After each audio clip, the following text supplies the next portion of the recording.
Dear viewers, this is our Expert Speaks program of the week. During this week, the expert of the week is going to answer the most important question that could be there in your mind. Is it safe to invest in India today?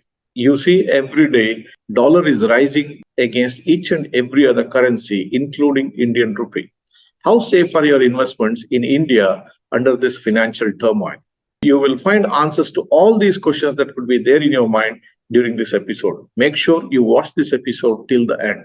This is NRI Money Clinic for you, and I am Dr. Chandrakant Bhatt, your financial guide for a happy living.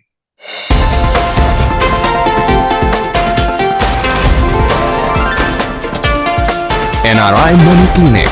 No hype, just the right advice.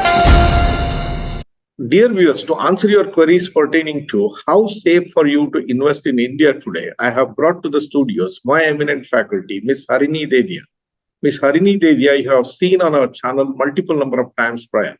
Miss Harini Dedhia is a head of research and a fund manager at Tamovara Investment Managers, a boutique PMS fund located in Mumbai. She handles over 300 crores of assets under Tamovara Investment Managers. Ms. Harini Dedhia, by education, is a BA honors from New York University with a specialization of economics, politics, and advanced mathematical models. Before she started her journey in India through Galla Bansali stockbrokers, she had a stint with Marketfield AMC in New York, a hedge fund there. Welcome to the show, Ms. Harini Dedhia. Thank you so much for having me again, and thank you so much for the kind introduction. Harini, these are turbulent times. The world is going through a financial turmoil. Our audience has a lot of questions. NRIs are in a dilemma. Should they really invest in India or not? Day after day, there is problem with the Indian rupee. It's just not the Indian rupee, with every other currency in the world. Only currency which is appreciating is the dollar. So they have got a lot of questions. They have sent us a lot of questions via the comment section through WhatsApp messages.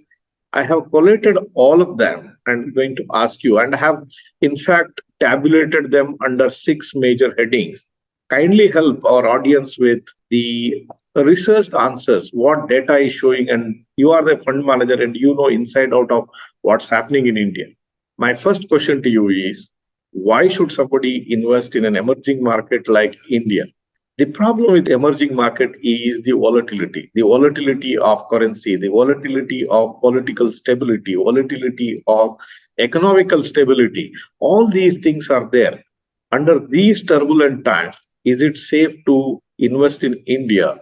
What does your data show, and what does you have to say for the investing NRI community spread across the globe? That's a great starting point. I think the way to understand the volatility in these countries, or in any other place rather, would be to look at the history of the country, right? So I've been around in India for the last 30 years. So let's look at the history of India for the last 30 years. Starting from 91, we saw the Harshad Mehta boom and bust. Then we saw the Asian currency crisis in 1996.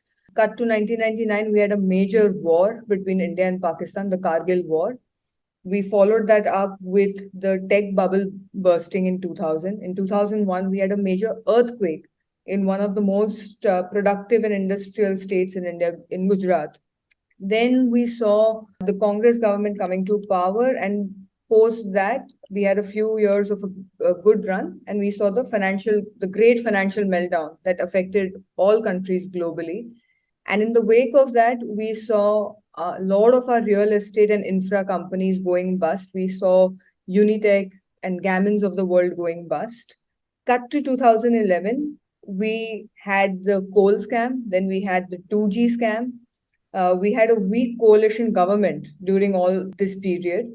And post that, we have seen a lot of reforms put in place, perhaps with a very patchy execution to begin with, right? We had demonetization that happened. We had GST come in, which now is a stable system, but it took time for the system to get there. And we had the NBFC crisis. We had IL&FS crisis, DHFL and the likes went bust. And then we had the biggest test of them all in COVID. So in the last 30 years, we've seen it all from natural calamity to a big major war, an actual physical war that happened between India and Pakistan, and multiple governments, multiple coalitions, unstable governments. We did have a 13-day prime ministership as well in this last 30-year period. And what has the market done during that time? The Indian markets are up 57 times, 57x in the last 30 years. That's a neat 14.5% CAGR. So, despite all the volatility, despite all the turbulence in the system, both economic, political, and social, we've managed to somehow rise above all of that and continuously deliver when it comes to our companies performing really well. Harini, that is very heartening to know that the Indian markets have given so many times return for people who have invested. NRI community has one another question. That's fine. It's all the gains which have come in the Indian rupee, INR terms. But I earn in dollars, I earn in some foreign currency. The Indian rupee constantly keeps depreciating here. Do I really make money in dollar terms? This is the question that is there in the minds of the people. What does the data show? If somebody has invested using the dollars, and if you take into account the rupee depreciation that has happened over these 30 years, has the investor, the NRI investor, has he really made money in India? You're absolutely right. The Indian rupee has depreciated against a dollar.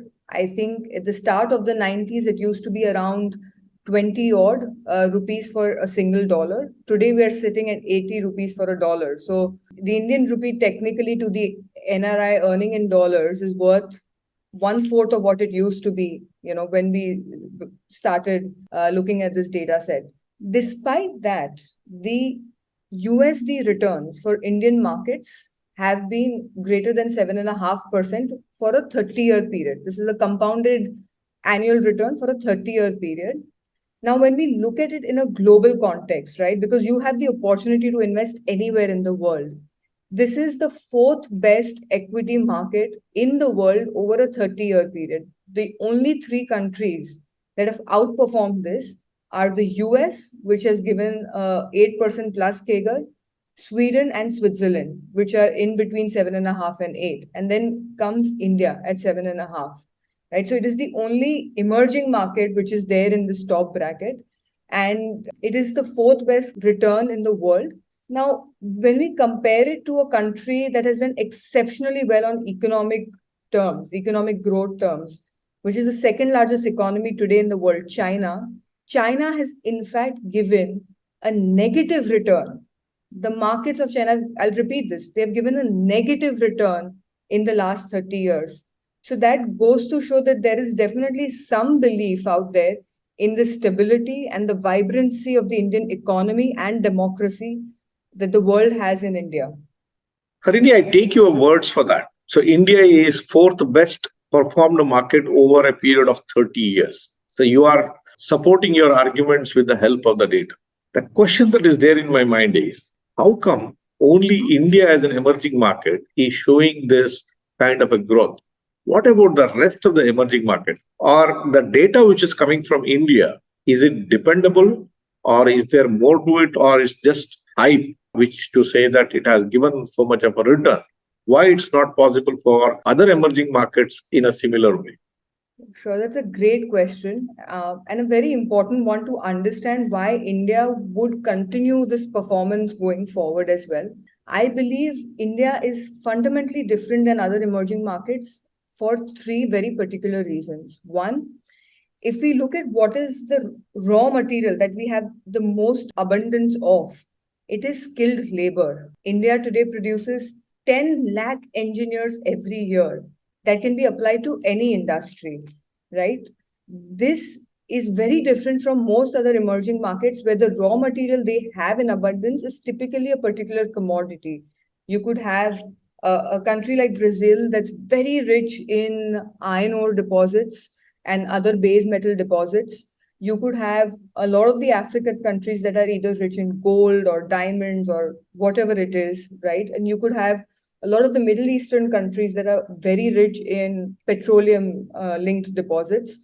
But India has none of that. The commodity that we truly export is our skilled labor. and that can be applied anywhere. So we're a little bit divorced from the cyclicality that most other people or most other countries see in their economies, in their emerging economies. That's point number one. The second thing is Indian entrepreneur, it is said, does well not because of the government, but despite the government. While that's a cliche statement to make, I think there is also a certain amount of respect that is given to an Indian entrepreneur that is somewhere missing when we see other major emerging economies. Case in point, China. We've seen what has happened to some of the richest people who build the biggest businesses in China. They've all of a sudden go missing from their own companies' boards. The government acts in a very high-handed manner with these entrepreneurs, which is not the case in India. And the third big reason is, for whatever reason, the Indian system seems to be elastic. What I mean by that is, the Indian system seems to find its way back into equilibrium despite all the shocks it gets. We've had big political instability in the 70s when national emergency was declared. But somewhere the framework of our democracy, the checks and balances we have in place was so strong that we snapped back into being a vibrant democracy despite that. If we see most of our emerging market neighbors, after having a prime minister declare a national emergency, they would have most likely moved into a totalitarian regime, which has not happened in India because the frameworks and the checks and balances in place always ensure that one way or the other we find our way back home. So that sense of jugaad, as we say, right, the sense of making it no matter what, is not only there in Indian entrepreneur, but somehow inbuilt in our political and economic system as well. Harini, that's a point well made. The vibrancy of India is something which is very unique. It is something which every Indian, the resident Indian and NRIs should celebrate upon. The current issue right now is, you talk to anybody, the word making the buzz is the recession. Everybody is expecting the world to go through a recessionary phase. Can India remain immune to it? Or when the world goes through a recession, we don't know whether it will happen or not. How that could impact India? What does the fund manager in you has to say for this? It's a great question, and I'm sure this is a question that has been on top of most investors' mind today. I think the world economy is very connected, for sure. We will not be able to escape some of the shocks of the recession if it comes across in the Western countries. But I will flip it around on its head and say that this is perhaps the absolute reason why one should look at investing in India. Because today, when we look at the constitution of where the global GDP growth is going to come from, 25% of global GDP growth is going to come from India. So you absolutely cannot afford to not have India in your portfolio. I will position it that way. You're absolutely right that there is a recession coming, but the world market cap has corrected by 25%. My belief is that at this point of time, yes, Indian valuations are high. So if the world actually makes a recovery, from this stock, and markets are going to discount it before the recovery actually happens, we might underperform in the short run compared to global peers. But structurally, if we constitute 25% of global GDP growth, you absolutely cannot afford to miss having India in your portfolio. So in the short run, if the world sees a recovery, we will underperform given our valuations. That's our belief. But structurally, from a 4-5 year perspective, you have to be invested in India. Some portion of your wealth has to be in India. Harini, that's a great piece of information. I was recently looking at the IMF data which came in, which showed that India is really growing terrifically fast compared to the rest of the countries where there is hardly any growth. And whatever you said right now supports that particular fact. One other question that is there in the minds of NRI community is, yes, these are Indians one time. Today, they could be citizens of another country. They could be NRIs with an Indian passport. They earn in dollars or in some foreign currency. whatever said and done, they will not put all the money in India. If this question is there in their mind, I will invest a certain portion outside India, and I am fine to invest a portion of my money in India. As a fund manager, do you have any suggestion for this investor community?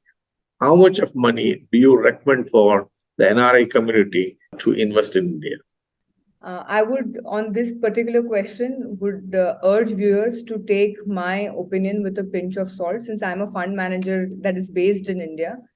I think for somebody who resides in India, the way to look at investing in Indian equities is any monies that you think you need in the next 4 to 5 years, that should not be invested in Indian equities. That should be kept separate. You can talk to your financial advisor on how to best plan that, but that money is not fit for Indian equities. For somebody that is residing abroad, I think the way to best look at it would be, because there's a lot of volatility with currency, which we cannot predict, a lot of volatility with geopolitics that we cannot predict. So I would say the best way to look at it would be, think of your wealth in two buckets. One bucket would be what you require to fund your lifestyle, the way you want to live completely. And the second bucket is what you think you want to leave back, either for charity or for your next generation, whatever it is. The bucket that you leave behind for the next generation or for charity purposes, that bucket should certainly be heavily invested in India. Your lifestyle bucket, you could perhaps take a call of taking a more balanced approach in the assets that are residing in the country that you live in, so as to take out at least some other macro risks that could be attached to investing in a country outside of the country that you're residing in. So that is how I would look at it at this point of time. Yeah, I understand. It's a difficult question to answer. Individual circumstances could change, where they are going to finally retire, where they are going to live, where their children are going to settle down, how will the legacy transfers happen, how will the currency interaction between the two different countries. It's a difficult question to answer. Probably it would be fair enough to say, keep some exposure to India.